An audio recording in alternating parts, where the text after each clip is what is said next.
26-এ এগিয়ে যাচ্ছে বাংলা, কখনো পদ্মশ্রী, কখনো বা বঙ্গশ্রেষ্ঠ সম্মান। আমরা সকলেই জানি 25শে জানুয়ারি ঘোষণা হয়েছে বাংলার একগুচ্ছ মুখ পেয়েছে পদ্মশ্রী সম্মান। বর্তমানে আমরা গর্বিত বাঙালি হিসেবে সকলেই গর্বিত।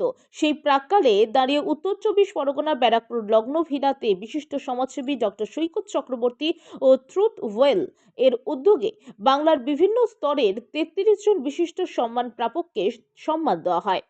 এই সম্মান প্রাপক হিসেবে যারা নির্বাচিত হয়েছেন তারা সোশ্যাল ওয়ার্কার, হোমিওপ্যাথি চিকিৎসক, গায়ক, কন্টেন্ট ক্রিয়েটর, রাইটার, চিত্রশিল্পী ও সমাজের আরো দায়িত্বশীল ব্যক্তি প্রতিনিয়ত যারা কাজ করে চলেছেন।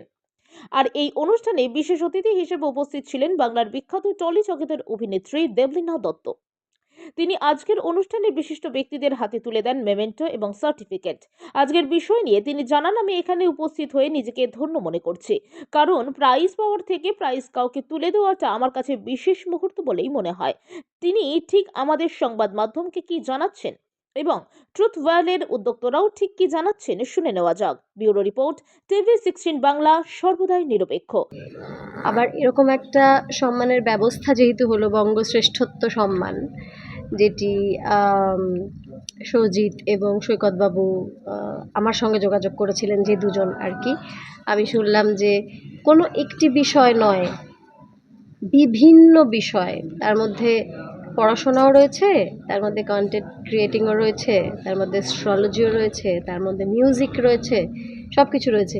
তো বিভিন্ন ফিল্ডের বিভিন্ন মানুষের মনে থাকবে নিশ্চয়ই এই পুরস্কারের কথা, যে এমন একটা কিছু হলো, তার মানে আগামী বছর আমিও পেতে পারি।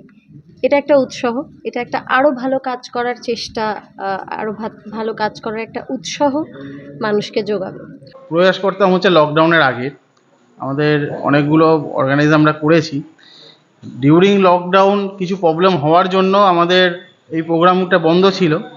তা হঠাৎই মানে আমার খুবই বিশ্বস্ত দাদা সৌজিতদার অনুপ্রেরণায় আবার নতুন করে শুরু করলাম, এবং এই নতুন করে শুরু করাটা আমাদের সপ্তম বর্ষে পদার্পণ।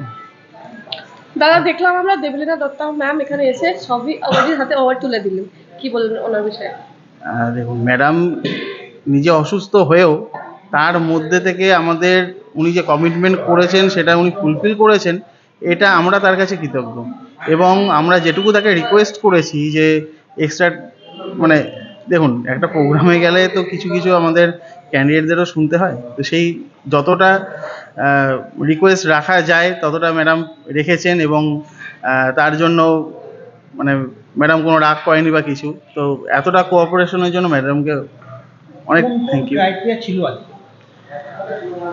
ক্রাইটেরিয়া ছিল যে একেধারে astrologer, music director, writer, content creator, আপনার সমাজে বিশিষ্ট যারা ব্যক্তিবর্গরা রয়েছে তাদের প্রত্যেকেই আমাদের এখান থেকে অ্যাওয়ার্ড দেওয়া হয়েছে। কতজন নমিনি ছিল দাদা? আমাদের এখানে টোটাল নমিনেশন ছিল 200 আপ, যেখান থেকে ISO রেজিস্ট্রেশন প্রসেসের মাধ্যমে মাত্র 37 জনকে আমরা সিলেক্ট করতে পেরেছি, যারা এই অ্যাওয়ার্ডের উপযুক্ত এবং প্রকৃত যোগ্য, যার জন্য আমরা এই 37 জনকে অ্যাওয়ার্ড তুলে দিতে পেরেছি।